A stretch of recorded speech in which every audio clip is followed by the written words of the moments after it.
Dentro de lo que es el estudio sistemático de interpretación bíblica, asunto al que vos sabés muy bien que no termino de adherir, por las razones que ya he explicado sobradamente en otros trabajos, donde me referí al dios pagano Hermes, que es del cual toma nombre esa materia hermenéutica. Dentro de todo eso existe una que sí comparto, y es la de tomar las palabras en su contexto y nunca fuera de éste. Ahora bien, ¿qué significa tomar palabras dentro del contexto en la Biblia? Significa que debemos leer un relato global y no una serie sumatoria de versículos. ¿Por qué? Y porque la Biblia no fue escrita en versículos. A los versículos los añadieron después, siguiendo una teoría técnica griega, no cristiana, griega.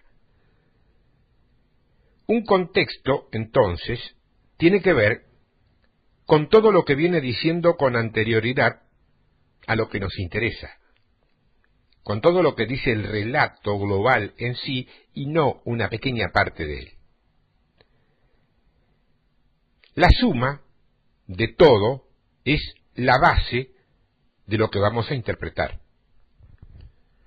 Un caso que viene muy bien tocar en este trabajo es el famoso rudimento evangélico por excelencia de atar demonios.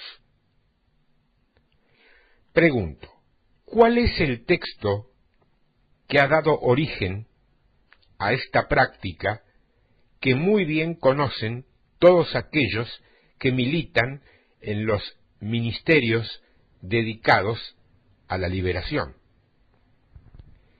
El texto es el que encontramos en el Evangelio de Mateo, capítulo 18, en el verso también 18, donde dice, Mateo 18, 18, de cierto os digo que todo lo que atéis en la tierra será atado en el cielo, y todo lo que desatéis en la tierra será desatado en el cielo. Fíjate que es notorio y muy evidente que este versículo ha sido aislado para crear la doctrina tan conocida de atar demonios, algo que cualquiera de nosotros probablemente haya visto u oído en más de una ocasión en sus respectivas iglesias, donde quiera que te hayas estado congregando, salvo que hayas sido en un lugar demasiado ortodoxo, demasiado conservador, donde de estas cosas ni siquiera se hablaba. De allí entonces que será bueno repasar el contexto inmediato. El verso siguiente al que hemos leído, que es el verso 19 de Mateo capítulo 18, dice, el 19, otra vez os digo, que si dos de vosotros se pusieren de acuerdo en la tierra acerca de cualquiera cosa que pidieren, les será hecho por mi Padre que está en los cielos. Porque, dice el verso 20, porque donde están dos o tres congregados en mi nombre, allí estoy yo en medio de ellos.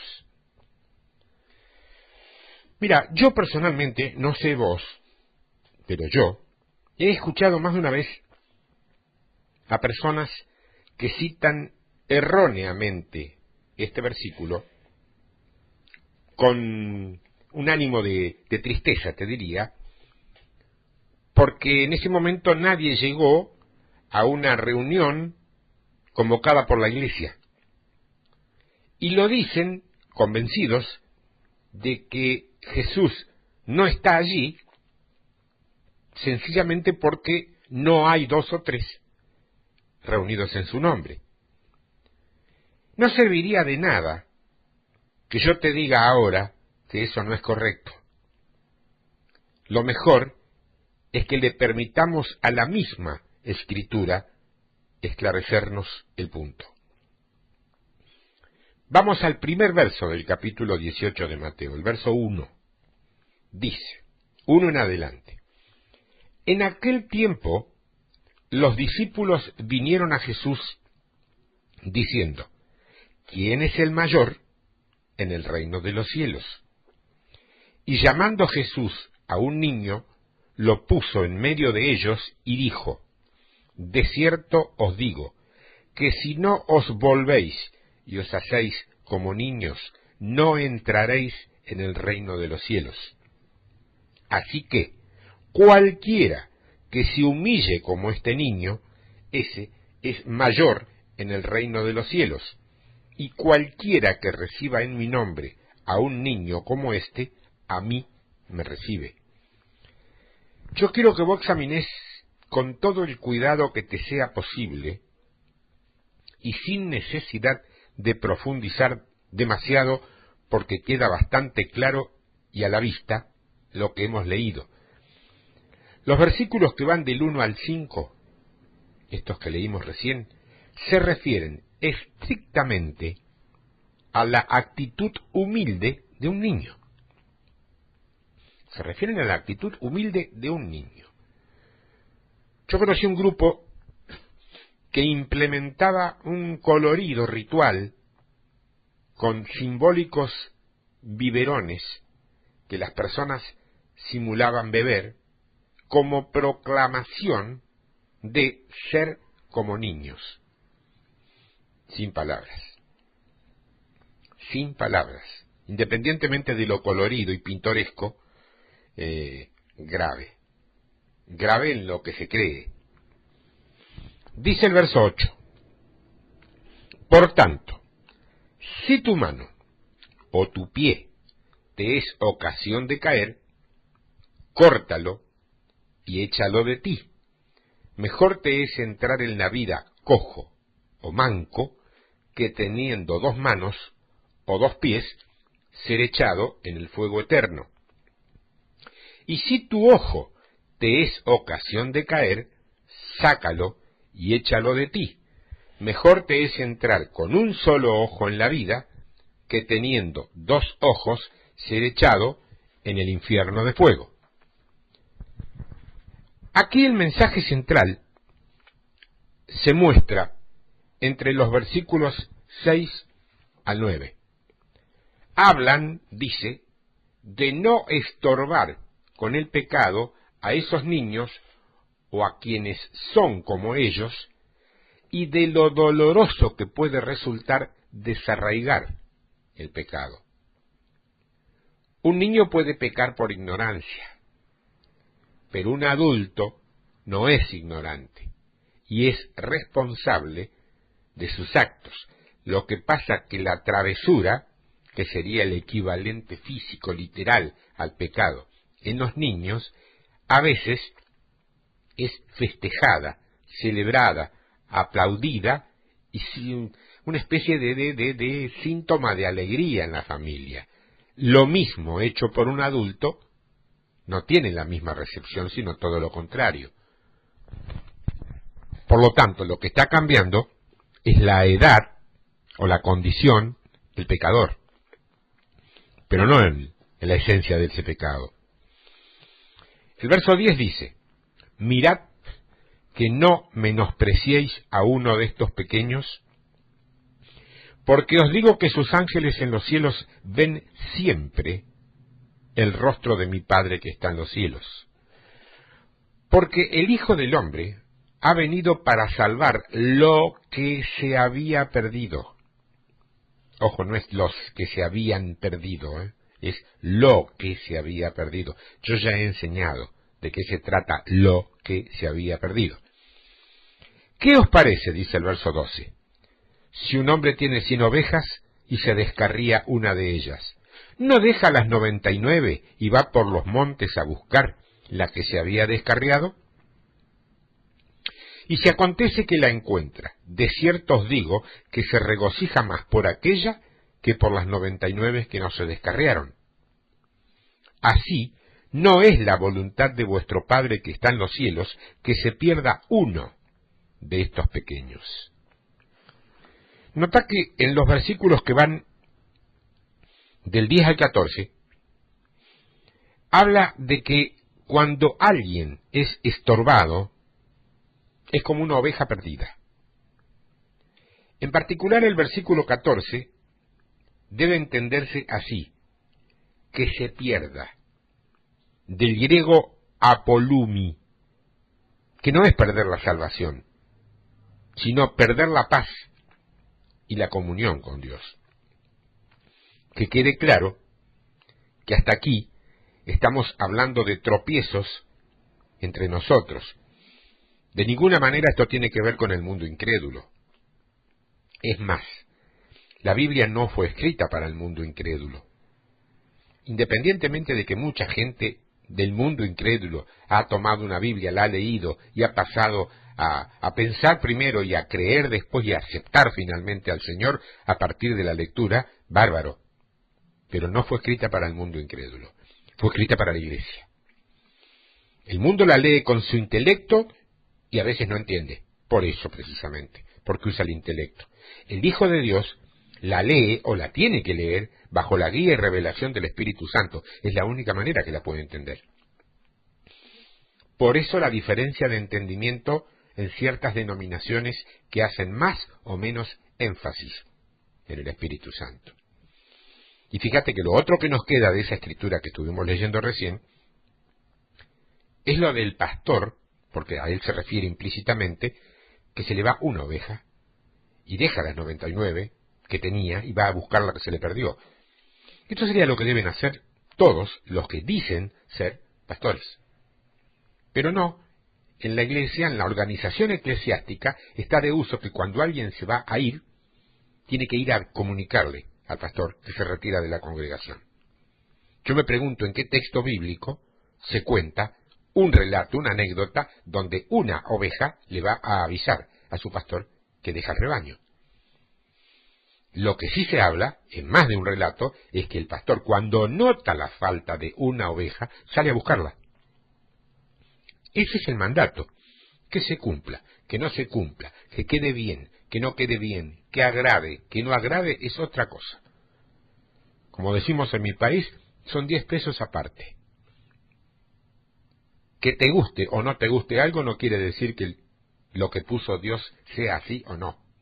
En todo caso es tu reacción a lo que Dios puso. Lo que Dios puso es así. Y punto. Dice el verso 15. Por tanto, si tu hermano peca contra ti, ve y repréndele estando tú y él solos. Si te oyere, has ganado a tu hermano. Este es el primer paso para arreglar los conflictos entre hermanos. Esto también estaba en la ley, ¿eh? En el libro de Levítico, me parece que es. Sí, Levítico capítulo 19. Por ahí por el verso 16-17 está este tema. Tendrás que razonar con él. Yo me pregunto si en nuestras congregaciones se está haciendo esto hoy. O tal vez es más cómodo y menos riesgoso actuar a escondidas y por detrás. Pregunto. Dice, has ganado a tu hermano. Eso no significa ganarlo para Cristo, ¿eh? Porque en ese caso no le llamaría hermano, porque no lo era. Se refiere a ganarlo en cuanto a restaurarlo en la comunión con Dios y con el grupo, con la iglesia. Es notable, ¿no? Donde he estado sentado oyendo a alguien predicar sobre este texto, siempre, meticulosa y puntualmente, siempre me lo entregaron como parte del evangelismo. Es un error. No estamos ganando almas para Cristo, estamos ganando gente para restaurar. Es distinto el contexto, distinta la esencia. Más, verso 16, más, si no te oyere, el hermano, toma aún contigo a uno o dos, para que en boca de 2 o 3 testigos conste toda palabra. Versículo 16. Esto también está en la ley. En el libro de Deuteronomio, capítulo 19, verso 15.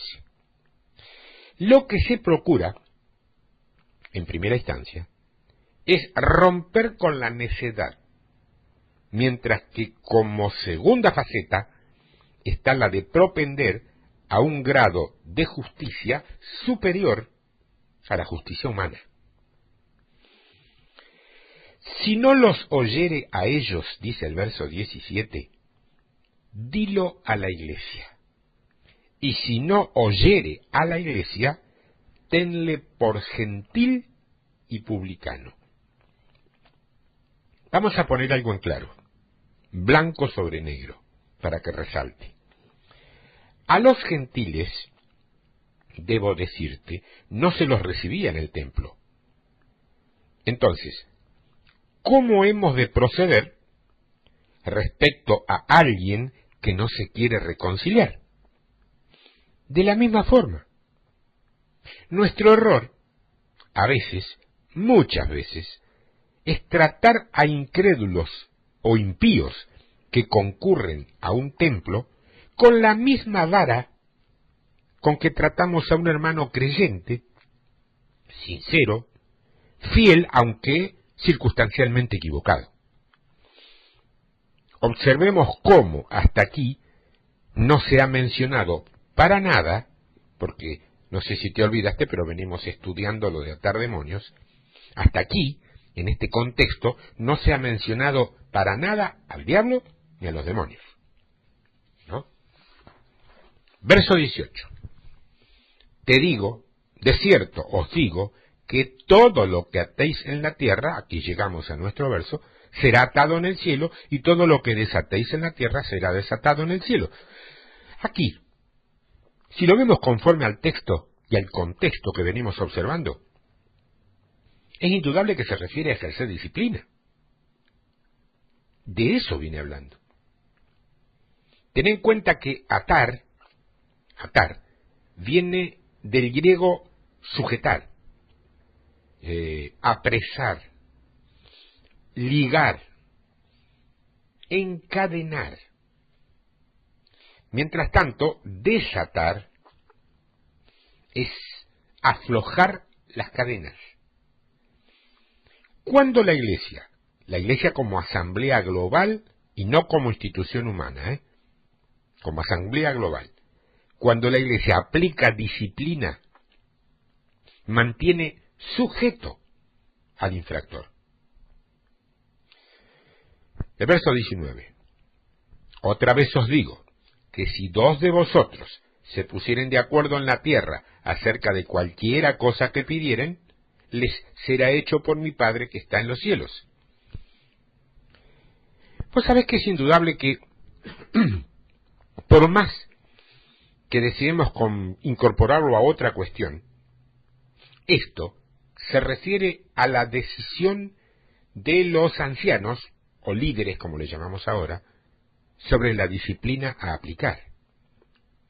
El acuerdo al que se refiere esta enseñanza es el relacionado con qué disciplina se le va a imponer al infractor que ha desechado la exhortación individual primero y grupal después. Porque donde están 2 o 3 congregados en mi nombre, dice el verso 20, allí estoy yo, en medio de ellos. Obviamente que esto no se refiere a las reuniones en tu congregación, hermano. No dice que si no han llegado 2 o 3 hermanitos, entonces Jesús no está allí, Ni lo sueñes.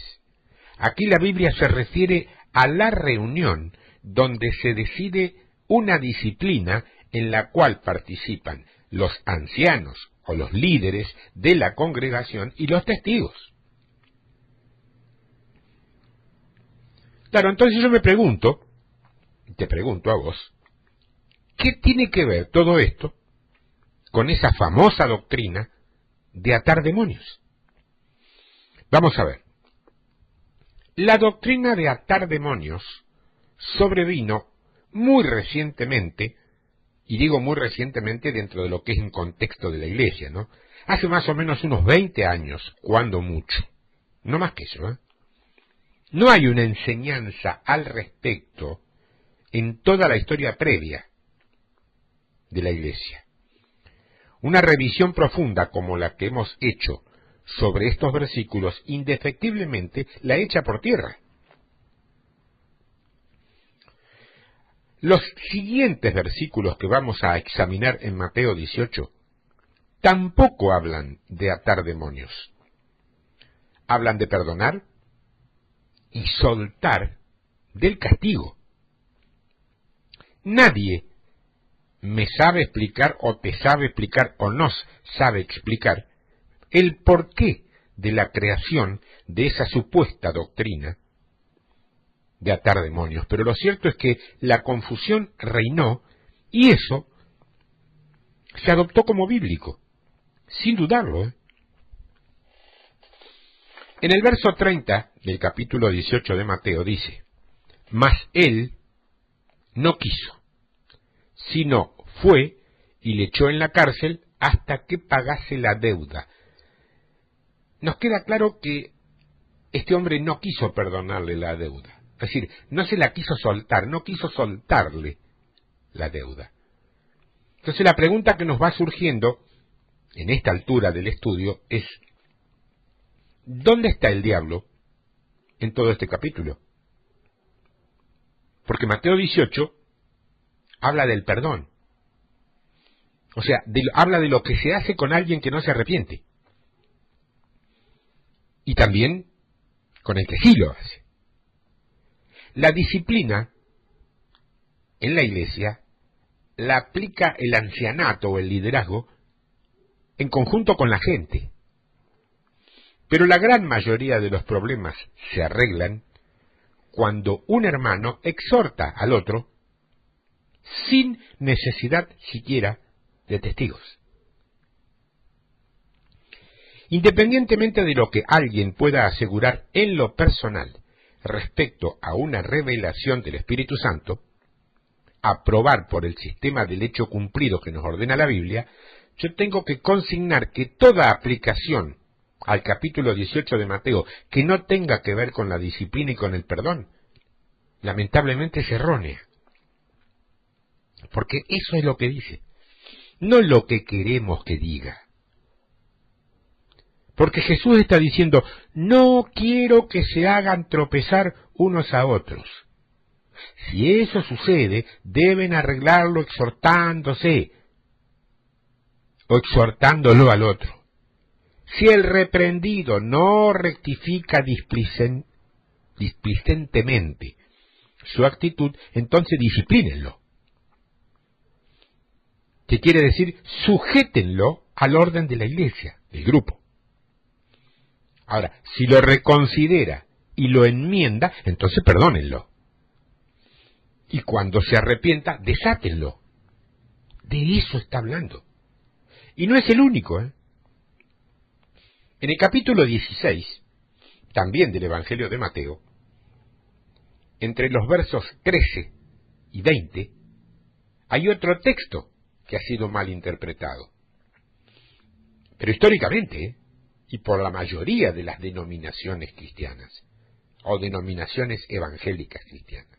Mira cómo dice, Mateo 16, desde el 13 en adelante. Viniendo Jesús a la región de Cesarea de Filipo, preguntó a sus discípulos, diciendo: ¿quién dicen los hombres que es el Hijo del Hombre? Ellos dijeron: unos, Juan el Bautista, otros, Elías, y otros, Jeremías o alguno de los profetas. Él les dijo: ¿y vosotros, quién decís que soy yo? Respondiendo Simón Pedro, dijo: tú eres el Cristo, el Hijo del Dios viviente. Entonces le respondió Jesús: Bienaventurado eres, Simón, hijo de Jonás, porque no te lo reveló carne ni sangre, sino mi Padre, que está en los cielos. Y yo también te digo que tú eres Pedro, y sobre esta roca edificaré mi iglesia, y las puertas del Hades no prevalecerán contra ella. Y a ti te daré las llaves del reino de los cielos, y todo lo que atares en la tierra será atado en los cielos, y todo lo que desatares en la tierra será desatado en los cielos. Entonces mandó a sus discípulos a que a nadie dijesen que él era Jesús, el Cristo. Este pasaje, hasta donde yo mismo he podido comprobarlo, también se ha sacado de contexto para sostener esa curiosa e inexistente doctrina de atar demonios. Pero resulta ser, y esto también está delante de nuestros ojos, delante de tus ojos, que este pasaje tampoco habla absolutamente nada sobre el diablo y sus demonios.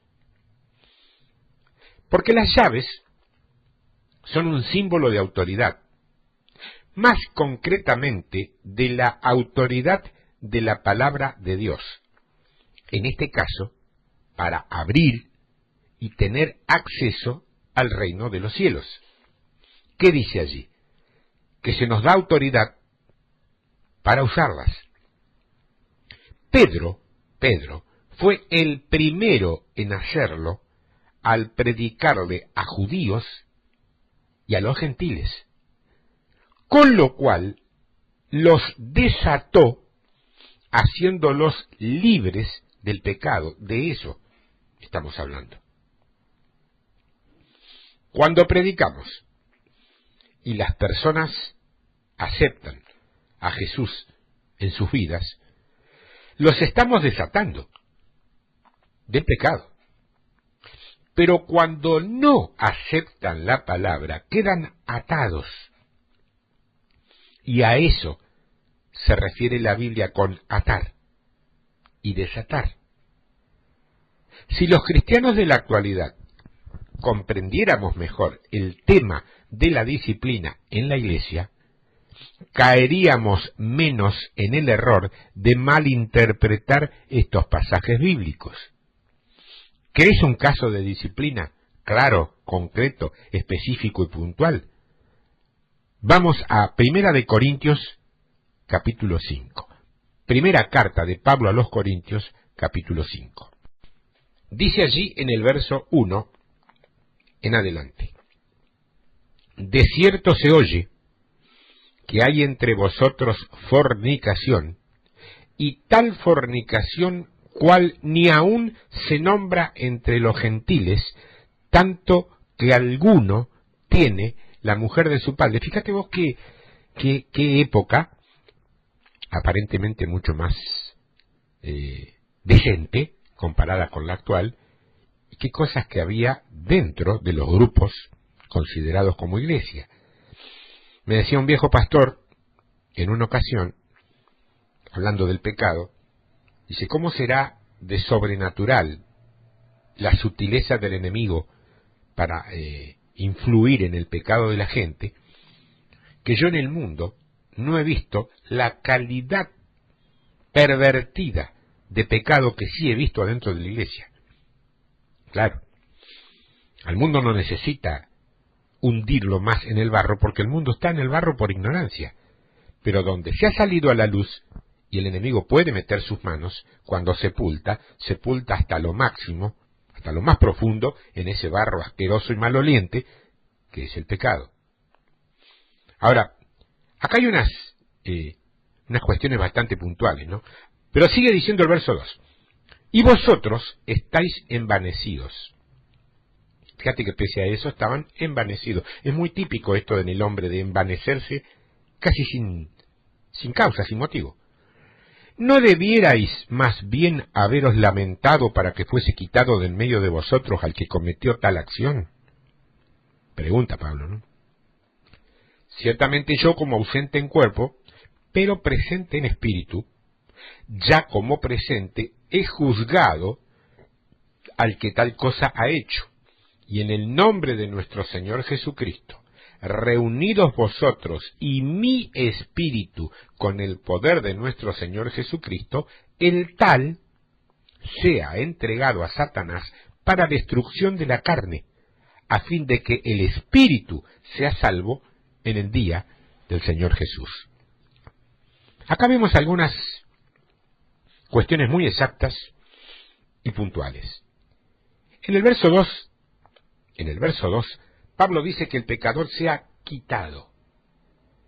Y en el siguiente, que ya ha juzgado. Es decir, ha tomado la determinación de quitar al pecador. En el verso 5, ser entregado a Satanás significa dejarlo en sus dominios. O sea, atado, subyugado por el pecado, que son dominios del enemigo. Esto nos deja en evidencia que los ancianos, supervisores, eso significa anciano, o líderes como le llamamos hoy, son responsables de ejercer esa disciplina para que el pecador se arrepienta, no para que el resto de la iglesia se sienta bonito, es para que el pecador se arrepienta. Sobre el ejercicio de la autoridad y la aplicación de la disciplina, si querés, podés leerlo, no voy a ir yo a ese punto, en 2 Corintios capítulo 12, versos 20 y 21, y en el capítulo siguiente, el 13, los primeros 2 versos. 2 Corintios 12, 20, 21, 2 Corintios 13, 1 y 2. Léelo. En la segunda carta que Pablo le envía a Timoteo, esta sí vamos a ver, en el capítulo 2 de la segunda carta a Timoteo, el verso 16 en adelante dice: mas evita profanas y vanas palabrerías, porque conducirán más y más a la impiedad.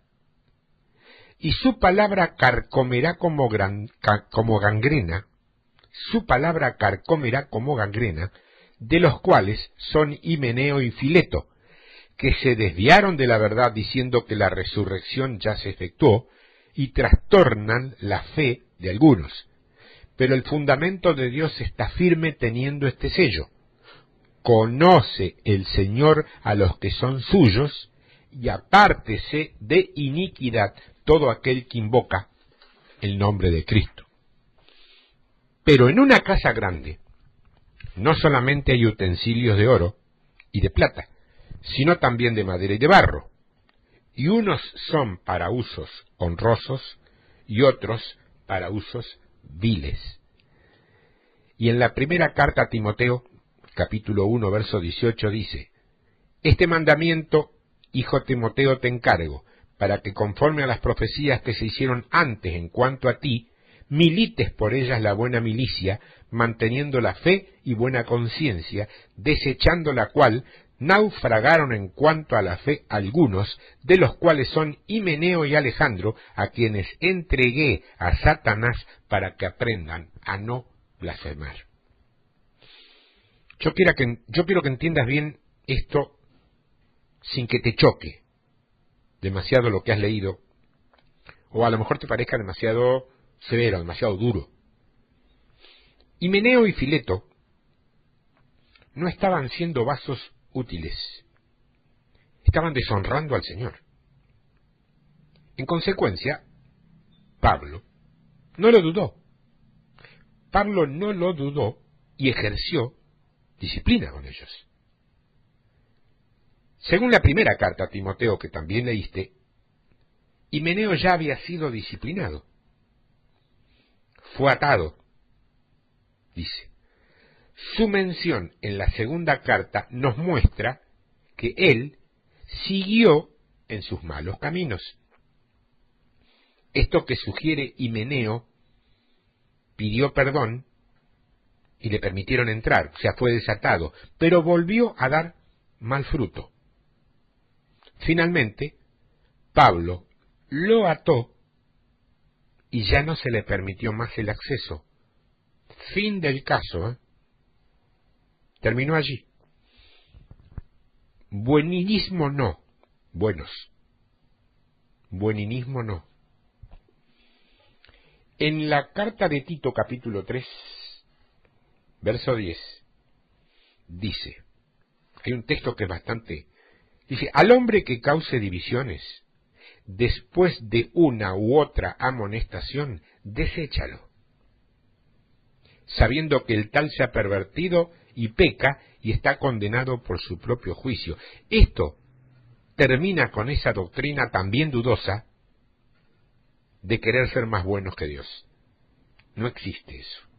Cuando queremos ser más buenos que Dios, entramos en otra categoría que por elegancia, respeto, buena educación y buen gusto yo no voy a decir. Pero que a vos ya te pasa por la mente, y eso es exactamente lo que te quiero decir. No podemos ser más buenos que Dios. Habiendo entendido Mateo 18, podemos comprender mejor este pasaje de Tito, porque se trata de un consejo casi pastoral o apostólico de Pablo para Tito. En este caso la persona queda ligada o atada a su pecado hasta que se arrepiente. El Antiguo Testamento dice que tu pecado te alcanzará. Es decir, que pagarás las consecuencias de tus faltas. Por eso es tan importante lidiar con el pecado escondido, para no permanecer atados a la impiedad. Es decir, que si uno peca contra alguien y no le pide perdón, queda atado. Santiago dice que algunos están enfermos como consecuencia de los pecados que han cometido. Vos sabés que la disciplina es una expresión del amor de Dios, porque libera a sus hijos, los desata. La disciplina. Es por eso que el Señor solamente disciplina a quienes son realmente sus hijos. Con los demás no se mete. Dios disciplina a los que son sus hijos. Y sus hijos se quejan y se comparan con la falta de disciplina para los perdidos. No entendimos nada, ¿eh? Tengo otro ejemplo. Andate al libro de los Hechos, capítulo 15, verso 24. Hechos 15, 24. Allí dice, por cuanto hemos oído que algunos que han salido de nosotros, a los cuales no dimos orden, os han inquietado con palabras, perturbando vuestras almas, mandando circuncidaros y guardar la ley, nos ha parecido bien, habiendo llegado a un acuerdo, elegir varones y enviarlos a vosotros con nuestros amados Bernabé y Pablo.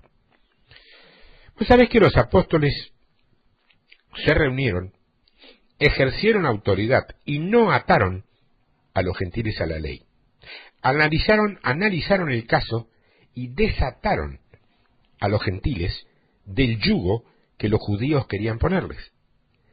Su determinación les condujo a establecer orden y pusieron orden y disciplina. Así, con todos estos pasajes y sus respectivos contextos, concluimos que la Biblia no habla de atar demonios. Jesús no nos mandó a atar demonios, nos mandó a echarlos fuera. Nos mandó a echarlos fuera.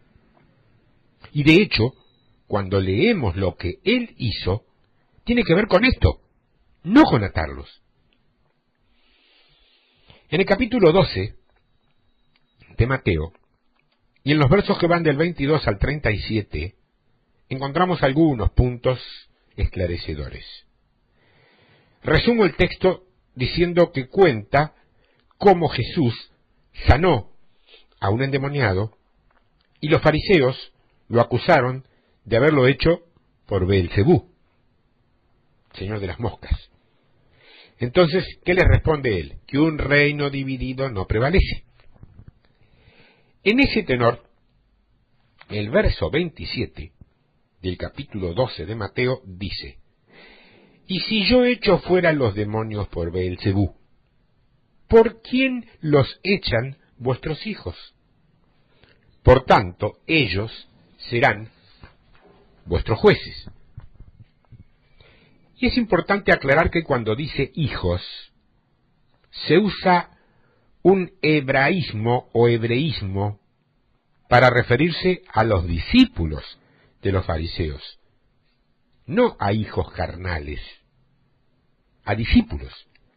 Es decir, se les llama hijos a los discípulos. Y esto es muy bueno aclararlo, porque de otro modo entramos por una vía muerta y vamos a parar a cualquier parte.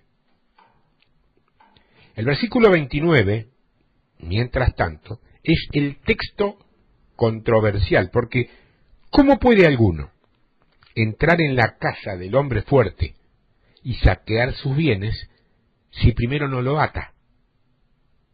Entonces podrá saquear su casa. Jesús no está enseñando acá que nosotros debemos atar, está hablando sobre sí mismo. Y cuando se refiere al hombre fuerte, está hablando, ahora sí, del diablo. Está diciendo, ¿cómo habría podido yo irrumpir en los demonios, en los dominios de la maldad? ¿Cómo hubiese podido yo, dice Jesús, irrumpir en los dominios de la maldad para deshacerla, si no hubiera atado con la autoridad de Dios al diablo? Quedaba claro con esto que, como lo indica el contexto, respondía a quienes les acusaban de echar los demonios por Beelzebú. Debe entenderse que estas cosas las hace Jesús como Dios y que sólo Él las puede hacer. Como llamar a las cosas que no son como si fueran, por ejemplo. Es decir, esta acción de atar al diablo es exclusiva de Jesús. Nos encontramos seguidamente con el verso 32.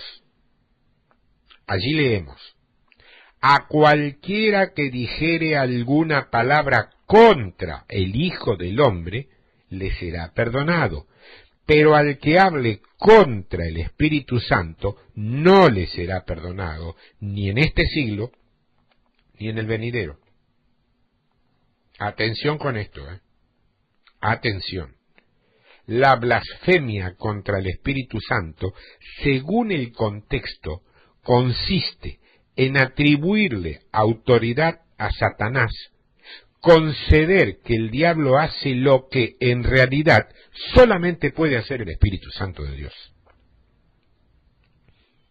Al referirse al pecado imperdonable, Jesús le está hablando a los fariseos, es decir, este pecado no lo pueden cometer los cristianos,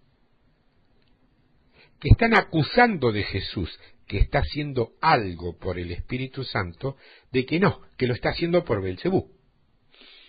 ¿Bueno, escuchaste algo así nunca en tu iglesia? ¿Que pasó algo que era guiado por el Espíritu Santo y alguien o algunos se levantaron a decir, no, esto es satánico? Eso es blasfemia contra el Espíritu Santo. Eso no es perdonado ni en este siglo ni en el venidero. Duro, sí.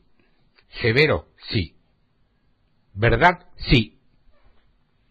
No puedo sacarlo. Está escrito allí. Mi ultra, hiper, macro bondad humana me sugiere ser un poquito más bueno, más generoso, más permisivo y decir, y bueno, pero por allí lo lamento, está escrito así. Por algo Dios lo dejó escrito así. ¿Quién soy yo para modificarlo? ¿Soy más bueno que Dios? Yo he visto cometer este pecado a cristianos en la década de los años 90, cuando en Argentina hubo un gran despertamiento, no digo avivamiento, porque el avivamiento toca al mundo. Esto fue despertamiento, tocó nada más que la iglesia. Y el Espíritu Santo, en ese despertamiento, conmovió y removió estructuras, entre ellas las mías. Muchos de esos cristianos tradicionales y conservadores expresaban desde sus púlpitos que eso que se veía era obra de Satanás. Y últimamente se entiende también equivocadamente que el hombre fuerte de una ciudad es el más influyente, o el más rico, o el más poderoso. Entonces han aparecido así nuevas falsas doctrinas, como la que sostiene que hay que atar mediante oración al hombre fuerte de una región para que se convierta y apoye la obra de Dios, o los propios deseos de los falsos profetas, con sus riquezas, para que su influencia nociva termine.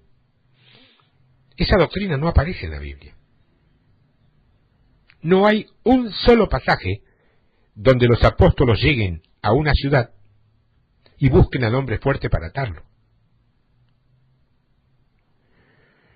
Soy consciente de lo que estoy diciendo, porque es toda una teoría de enseñanza. Sigo leyendo la Biblia, no estoy opinando yo. Lejos de mí opinar, no tengo ninguna autoridad ni conocimiento para opinar sobre esto. Ya opinó Dios, lo dejó escrito, estoy leyendo lo que Él dejó escrito. O lo que no dejó escrito.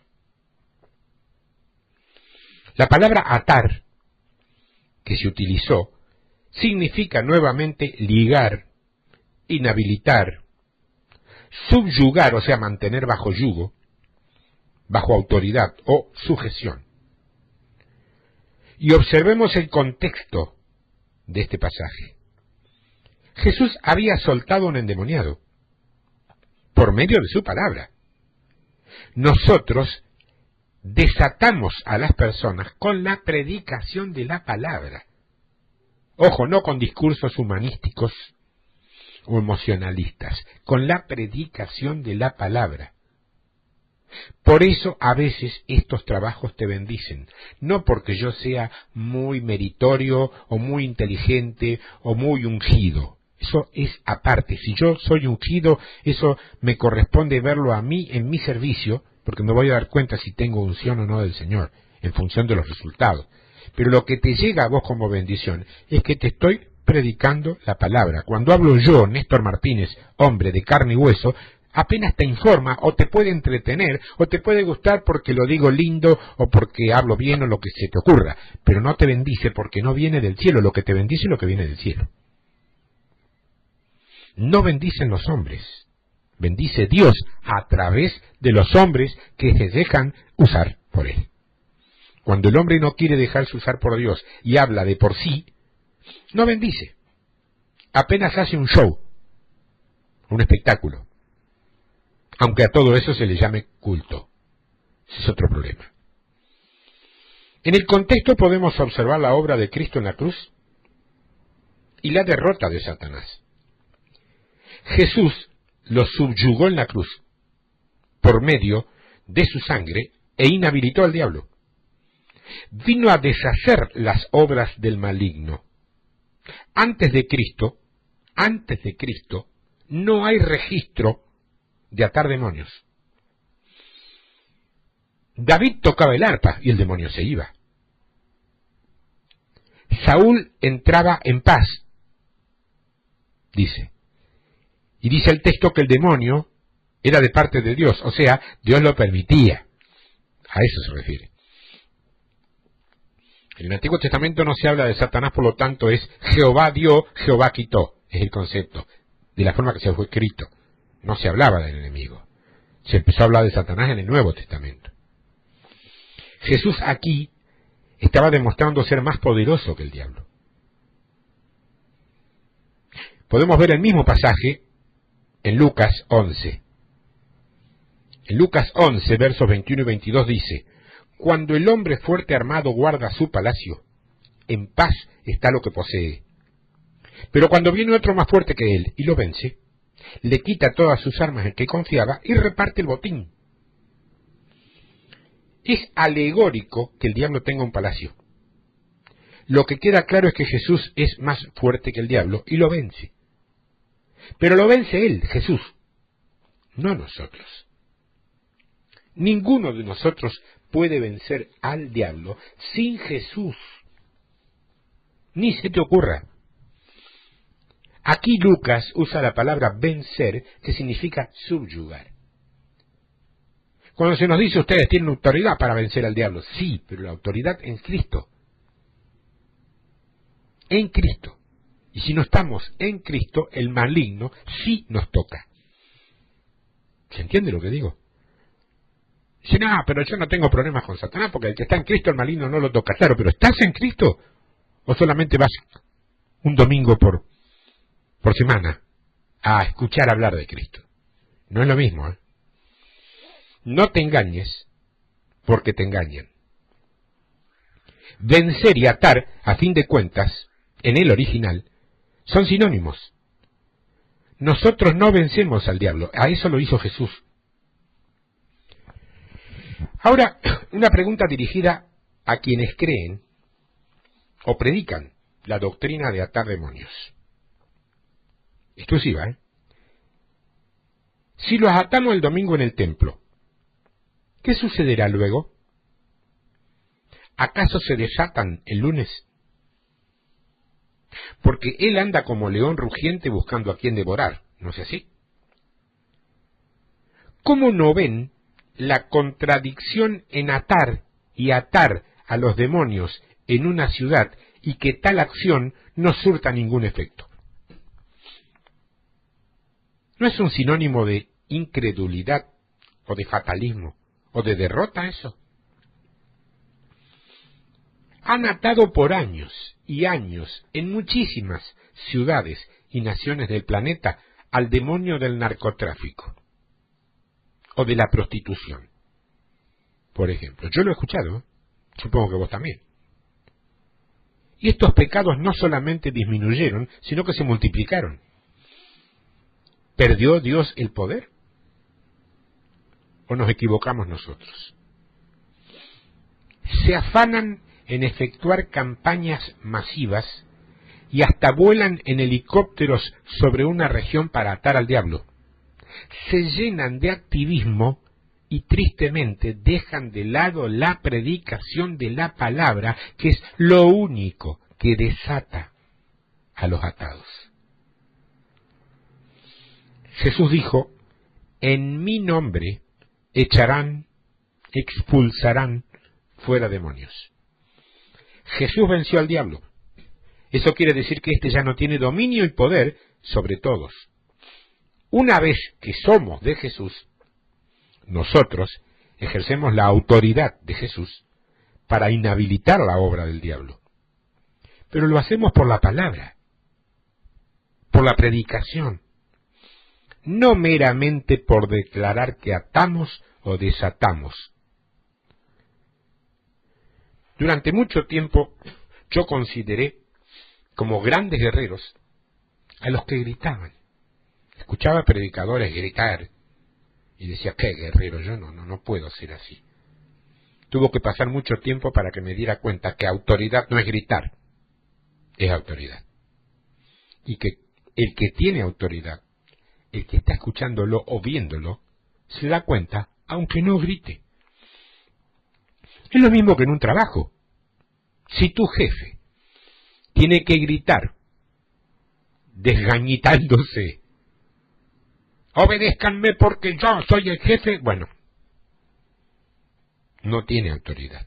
Si tiene autoridad, no necesita decir que él es el jefe, ya lo sabemos. ¿Se entiende lo que digo? Entonces, hay un ejemplo más. En Apocalipsis capítulo 2, con esto concluyo. Verso 10, Apocalipsis 2:10. No temas en nada lo que vas a padecer. He aquí, el diablo echará a algunos de vosotros en la cárcel para que seáis probados, y tendréis tribulación por 10 días. Sé fiel hasta la muerte, y yo te daré la corona de la vida. Jesús no le recrimina aquí a la iglesia en Éfeso que no estuvieran atando demonios o haciendo guerra espiritual para ser librados de la tribulación. Debe entenderse que la prueba y la tribulación son parte de la vida cristiana.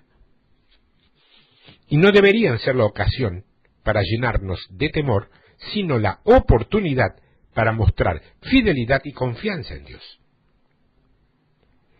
Ese falso evangelio moderno que habla de que no nos puede pasar nada malo, tragedias, tormentas, vientos, etc., afecta a la gente, porque no le muestra la verdad respecto a la soberanía de Dios y sus propósitos.